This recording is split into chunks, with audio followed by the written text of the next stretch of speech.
Дуга өмүрүңдү өзгөртөт. Өмүрүңдү өзгөрткүң келе ма? Просто дуга айт. Раббым шынайы. Бүкүл проблемаңды, бүкүл өмүрүңдө эмне болуп жатыр, Раббыңа айтчы, менде осундай болуп жатыр. Раббым, мен өзгөргүм келет. Менин колумдан эчтеке келмейт. Менин өзгөрүүмө сен гана көмөктөшө аласың. Өзгөрүүмө нече түрлүү эсиктерди ач, Раббым. Мен өзгөрөм деп Раббыңдын алдына барсай. И дуга этесиң, артынан убайымдама.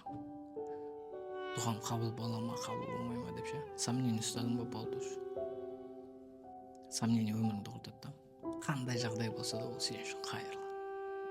Кулап калсаң да, көтөрүлүп кетсең да, сен үчүн кайырлуу. Өткөнү сен Алладан